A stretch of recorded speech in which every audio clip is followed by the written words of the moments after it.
سیدنا علی و سیدتنا فاطمہ و سیدتنا زینب و سیدنا حسن و سیدنا حسین وعلی آلہ وصحبہ وبارک وسلم۔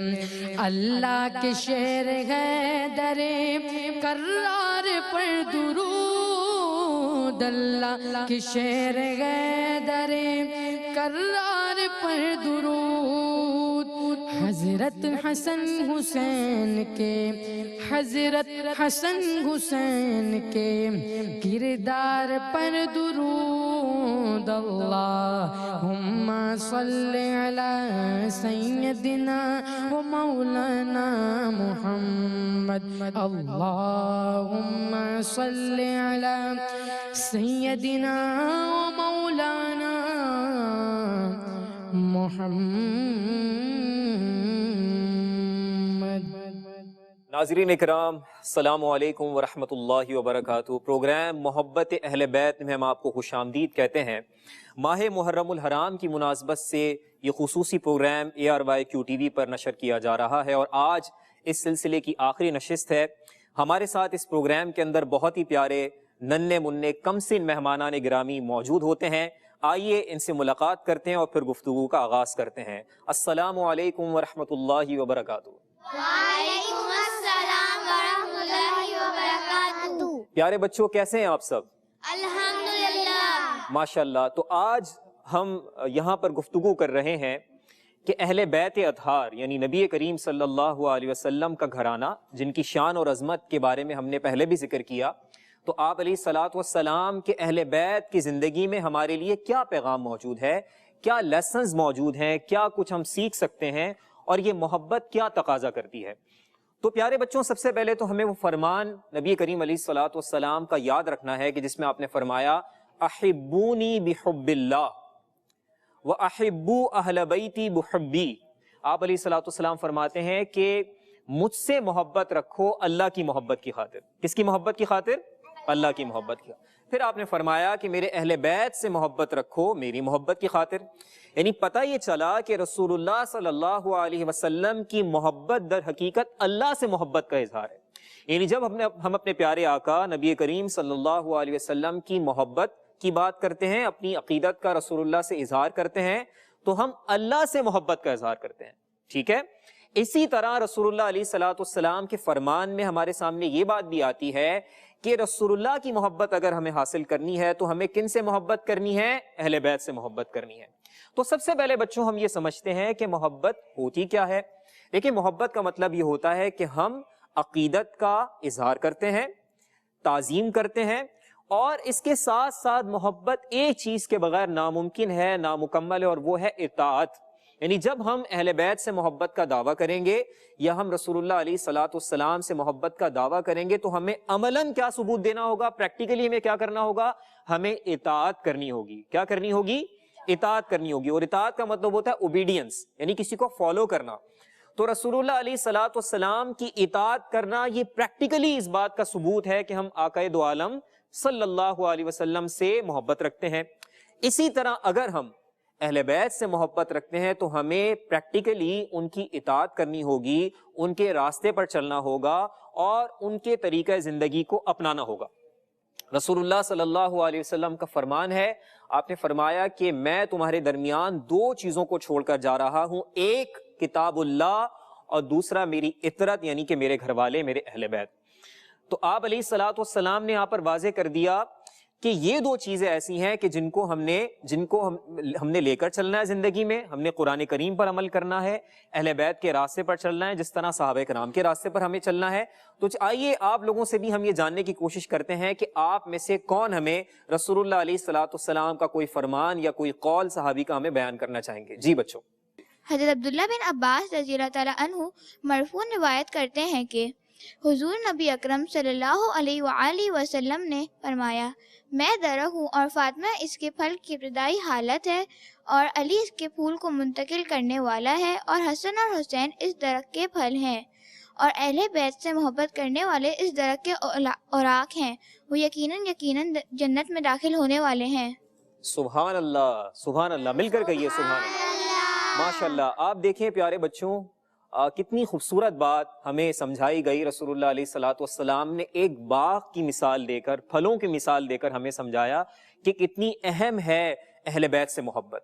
ایک گلشن کی طرح ہے، ایک باغ کی طرح ہے، اور اس باغ کے مختلف پھول ہیں، اور یہ پورا باغ کیا ہے؟ یہ گلشن اہل بیت ہے۔ تو رسول اللہ علیہ الصلوۃ والسلام نے جس طرح ہمیں یاد ہے کہ امام حسین رضی اللہ تعالیٰ عنہ اور امام حسن رضی اللہ تعالیٰ عنہ کے بارے میں فرمایا کہ یہ دونوں دنیا میں میری خوشبو ہیں، میرے پھول ہیں۔ یعنی رسول اللہ علیہ الصلوۃ والسلام خود کتنی زیادہ محبت کا اظہار فرماتے تھے اہل بیت سے، سیدنا علی سے، سیدہ فاطمہ سے، امام حسن سے، امام حسین سے، سب سے آپ بہت زیادہ محبت کا اظہار کیا کرتے تھے۔ تو ایک اور بات ہمارے سامنے کیا آئی کہ جو ان کے راستے پر چلے گا وہ کس میں داخل ہوگا؟ جنت میں داخل ہوگا، کیونکہ اہل بیت کا راستہ جنت کا راستہ ہے۔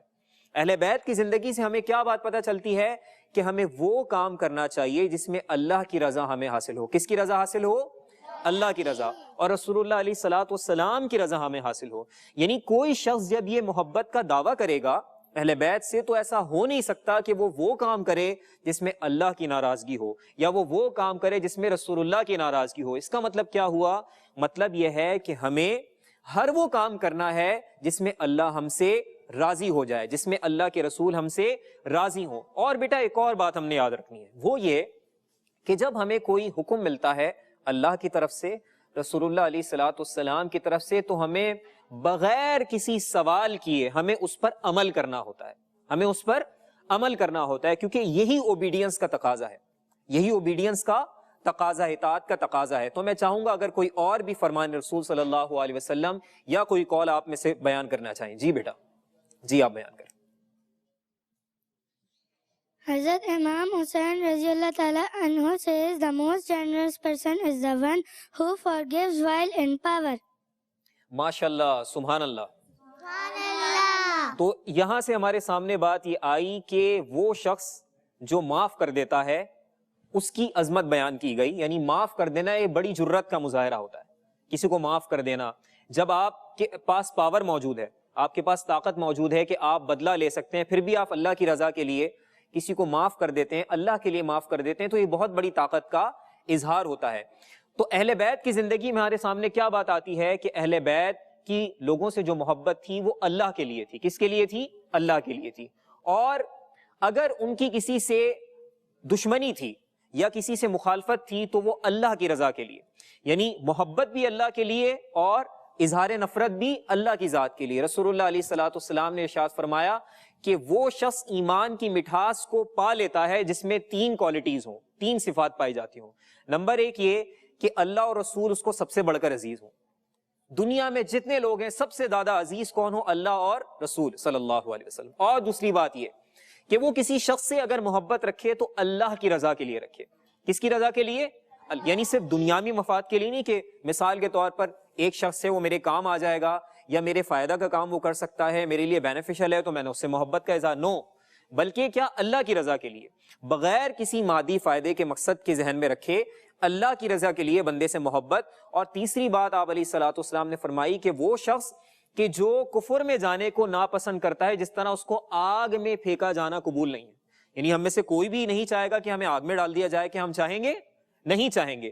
تو ہم سب آگ سے دور رہنا چاہتے ہیں، اور ہم کبھی بھی نہیں چاہتے کہ ہمیں کوئی آگ میں ڈال دے۔ تو اللہ کے رسول علیہ الصلوۃ والسلام فرماتے ہیں کہ جو ایمان کو اتنا پسند کرتا ہے اور کفر سے اتنی نفرت کرتا ہے کہ کفر کی طرف وہ جانا نہیں چاہتا، تو یہ بھی اس بندے کی کوالٹی ہے جس نے ایمان کی حلاوت کو، مٹھاس کو پا لیا۔ تو آئے مزید فرمان رسول علیہ الصلوۃ والسلام یا کوئی قول بچوں سے سنتے ہیں۔ جی بیٹا آپ سماعت کریں۔ حضرت امام حسین رضی اللہ عنہ says a rude person in all true meanings is the one who avoids greeting others. ماشاء اللہ، ماشاء اللہ، سبحان اللہ۔ اب ہم یہ چاہیں گے کہ یہی ہماری ساتھ جو ننھی شہزادی موجود ہے، اس کو انگلش میں آپ نے پریزنٹ کیا، اس کو اردو میں بھی بیان کریں۔ حضرت امام حسین رضی اللہ عنہ نے فرمایا تمام حقیقی معنوں میں بدتمیز وہ ہے جو دوسروں کو سلام کرنے سے گریز کرے۔ اللہ اکبر۔ یعنی اب آپ اندازہ کریں کہ جیسے ہم نے پہلے کہا کہ اہل بیت کا جو راستہ ہے وہ نجات کا راستہ ہے، وہ راستہ ہے کہ جو آپ کو جنت کی طرف لے جانے والا راستہ ہے. تو اہل بیت کی زندگی میں ہمیں رسول اللہ علیہ الصلوۃ والسلام کی اطاعت نظر آتی ہے, رسول اللہ علیہ الصلوۃ والسلام سے صحیح معنی میں محبت کا اظہار نظر آتا ہے. یہی وجہ ہے کہ آپ صلی اللہ علیہ وسلم نے فرمایا کہ میرے اہل بیت کشتی نوح کی مانند ہے, جو اس میں سوار ہوا وہ نجات پا گیا اور جو اس سے دور رہا وہ غرق ہو گیا. یعنی آپ علیہ الصلوۃ والسلام جب بار بار تاکید فرماتے ہیں اہل بیت سے محبت کی, تو اس میں پیغام یہ ہے, مقصد یہ ہے کہ ہم اہل بیت کے راستے پر چلنے کی کوشش کریں. یعنی ہم جب گفتگو کریں تو ہم دیکھیں کیا ہمارا انداز گفتگو ایسا تو نہیں ہے کہ جس میں اللہ کی ناراضگی ہو. جیسے رسول اللہ علیہ الصلوۃ والسلام نے فرمایا المسلم من سلم المسلمون من لسانہ ویدہ, کہ مسلمان وہ ہے کہ جس کے ہاتھ اور زبان سے دوسرے مسلمان محفوظ ہیں. یعنی مسلمان اپنی زبان سے کسی کو تکلیف نہیں پہنچاتا, اپنے ہاتھ سے کسی کو تکلیف نہیں پہنچاتا, کسی پر ناحق غلط کوئی ظلم کسی قسم کا ناحق نہیں کرتا. تو میں مزید چاہوں گا کہ ہمارے درمیان جو بچے موجود ہیں وہ کوئی فرمان رسول صلی اللہ علیہ وسلم یا کوئی قول بیان کریں. جی بیٹا. امام شافعی فرماتے ہیں کہ اے اہل بیت, رسول اللہ صلی اللہ علیہ وسلم آپ سے محبت کرنا اللہ کی طرف سے فرض ہے, جیسے اس نے قرآن مجید میں نازل کیا ہے. آپ کے لیے یہ عظیم مرتبہ ہی کافی ہے کہ آپ وہ ہستیاں ہیں کہ جو شخص آپ پر درود نہ پڑھے اس کی نماز مکمل نہیں ہوتی. سبحان اللہ, ماشاء اللہ. تو پیارے بچوں, ہمیں یہ حکم بھی دیا گیا کہ ہم جب درود و سلام پیش کرتے ہیں تو نبی صلی اللہ علیہ وسلم کے ساتھ آپ کی آل پر بھی درود بھیجتے ہیں. اور پھر قرآن کریم میں ارشاد ہوتا ہے قل لا اسألکم علیہ اجرا الا المودۃ فی القربى, کہ اے نبی صلی اللہ علیہ وسلم آپ فرما دیجئے کہ میں تم سے اس کام پر, یعنی کہ اسلام کی تبلیغ پر, اس کام پر کوئی معاوضہ طلب نہیں کرتا مگر قرابت کی محبت, یعنی جو میرے قرابت دار ہیں ان کی محبت کا اظہار. تو اس کی ایک تفسیر یہ بھی بیان کی گئی ہے حدیث کی روشنی میں کہ یہاں قرابت داروں سے مراد کون ہیں؟ آپ علیہ الصلوۃ والسلام کے اہل بیت. کہ جب ایک صحابی نے رسول اللہ صلی اللہ علیہ وسلم سے دریافت کیا کہ اللہ کے رسول وہ کون لوگ ہیں, وہ قرابت دار کون ہیں کہ جن کی محبت ہم پر واجب ہے, تو آپ صلی اللہ علیہ وسلم نے سیدنا علی رضی اللہ تعالیٰ عنہ, سیدہ فاطمہ الزہرا سلام اللہ علیہا, سیدنا امام حسن رضی اللہ تعالیٰ عنہ اور سیدنا امام حسین رضی اللہ تعالیٰ عنہ کا ذکر فرمایا. اس کا مطلب یہ وہ پاک نفوس ہیں کہ جن کی محبت ہم پر لازم ہے. اور پیارے بچوں, اہل بیت کی زندگی سے ہمارے سامنے ایک اور بڑا اہم سبق یہ آتا ہے جسے ہم کہتے ہیں امر بالمعروف و نہی عن المنکر, یعنی نیکی کی دعوت دینا اور برائی سے روکنا. یہ ہر مسلمان کا مشن ہے. جیسے کہ قرآن کریم میں ارشاد ہوتا ہے کنتم خیر امۃ اخرجت للناس تأمرون بالمعروف وتنہون عن المنکر وتؤمنون باللہ, کہ تم وہ بہترین لوگ ہو جنہیں لوگوں کے لیے نکالا گیا. کیوں؟ کہ تم معروف کا حکم دیتے ہو, یعنی کہ بھلائی کا حکم دیتے ہو, اچھائی کا نیکی کا حکم دیتے ہو, منکر سے روکتے ہو, اور تم اللہ پر ایمان رکھتے ہو. تو یہ بھی ایک پیغام ہمارے سامنے آتا ہے اہل بیت کی زندگی میں کہ اہل بیت کی زندگی ہمیں بتاتی ہے کہ ہم نے برائی کو روکنے کی کوشش کرنی ہے اور بھلائی کو پھیلانا ہے, خیر کو پھیلانا ہے, اچھائی کو معاشرے کے اندر عام کرنا ہے. کیونکہ جب معاشرے میں اچھائی پھیلے گی, خیر پھیلے گا, تو معاشرہ خوبصورت ہو جائے گا. تو مزید ہم آپ سے سنتے ہیں کہ رسول اللہ علیہ الصلوۃ والسلام کا اگر آپ کوئی فرمان یا کوئی قول, کسی بھی صحابی کا یا کوئی قول آپ ہمارے ساتھ شیئر کرنا چاہیں. جی بچوں. جی. Hazrat Imam Hassan radiallahu ta'ala anhu says, God will help the people who cares about other people's needs, both in this world and the hereafter. Hazrat Imam Hussain radiallahu ta'ala anhu نے فرمایا, خدا اس شخص کی مدد کرے گا جو دوسرے لوگوں کی ضروریات کا خیال رکھتا ہے, دنیا اور آخرت دونوں میں. ماشاءاللہ, سبحان اللہ, سبحان اللہ. تو بیٹا یہاں سے بھی ہمارے سامنے کیا بات سامنے آتی ہے کہ اہل بیت نے ہمیں سکھایا کہ ہمیں جینا کیسے ہے. ان کا جو طریقہ ہے وہ رسول اللہ علیہ الصلوۃ والسلام کی سنت کو ہمارے سامنے لے کر آتا ہے. رسول اللہ علیہ الصلوۃ والسلام کی محبت کا اظہار عمل کی صورت میں ہمارے سامنے آتا ہے.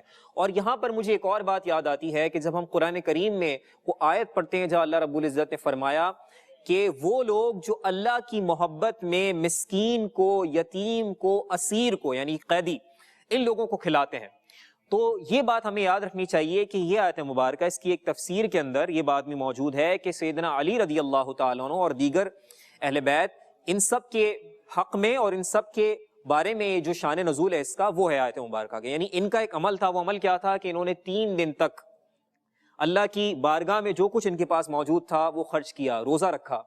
اور یہ جو شان نزول ہے اس آیت کا، وہ ہمارے سامنے آتا ہے کہ در حقیقت اہل بیت کا عمل کیا تھا کہ وہ اپنی ضرورت کو بھی قربان کر دیا کرتے تھے دوسروں کو کھلانے کے لیے.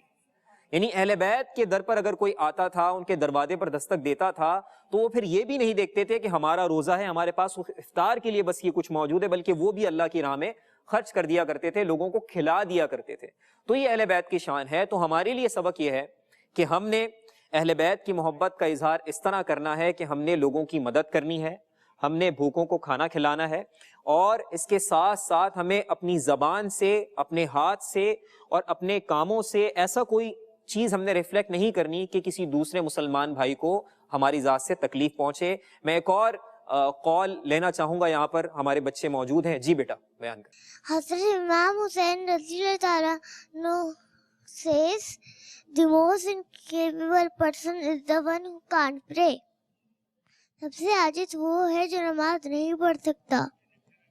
سبحان اللہ، ماشاء اللہ. یہ ہمارے ننھے مہمان موجود تھے اور ہمارے سامنے یہ بات آتی ہے کہ رسول اللہ علیہ الصلوۃ والسلام کے اہل بیت نے ہمیں سکھایا، اپنی زندگی کے ذریعے سبق دیا کہ ہم اللہ اور اس کے رسول صلی اللہ علیہ وسلم کی اطاعت کریں، اچھے اخلاق کو اپنائیں، اخلاق حسنہ کو اپنائیں، اور برائیوں سے دور رہیں، اور دوسروں کو بھی تلقین کریں کہ وہ نیک کام کریں اور برائیوں سے دور رہیں. اور آخری بات یہ بچوں کہ اہل بیت کی زندگی ہمیں شرم و حیا کا پیغام دیتی ہے. یعنی ہمیں اس بات کی تعلیم دیتی ہے کہ ہمیں بے حیائی کے کاموں سے دور رہنا ہے، حیا کو، شرم کو اپنانا ہے، کیونکہ اللہ کے رسول علیہ الصلوۃ والسلام نے فرمایا الحیاء من الایمان، حیا یعنی کہ شرم یہ ایمان کا حصہ ہے.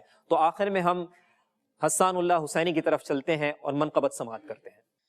آیا نہ ہوگا اس طرح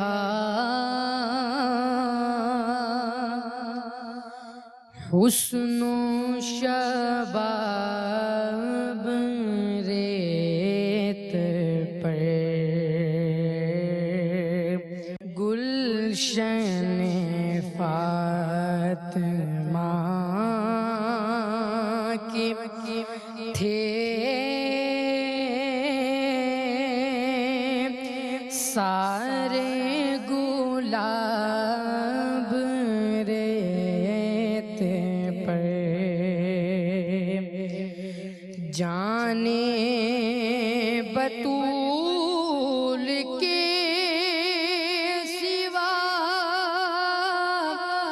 کوئی نہیں کھلا سکا جانے بطول کے سوا کوئی نہیں کھلا سکا قطرہ آب کے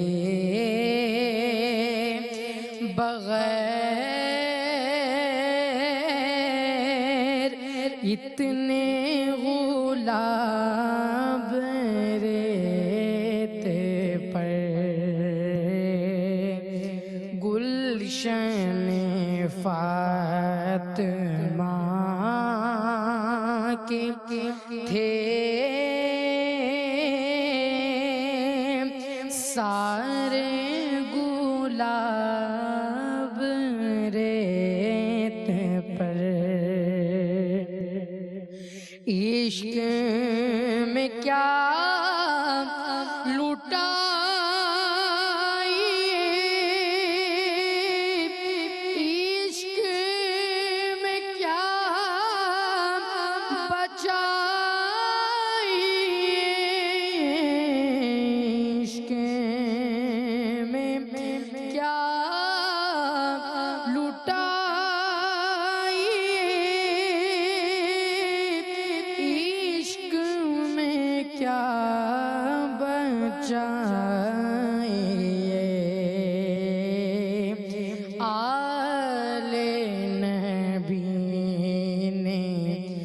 لکھ دیا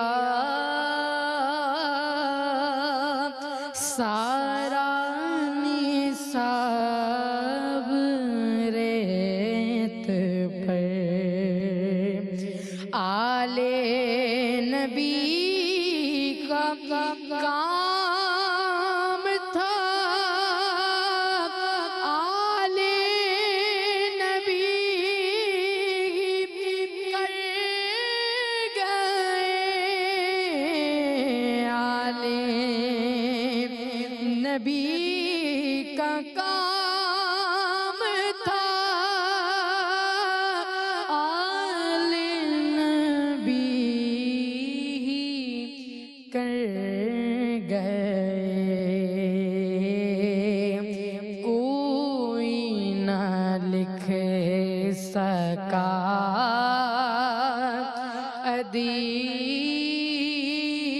ادیب ایسی کتاب ریت پر آیا نام ہوگا اس طرح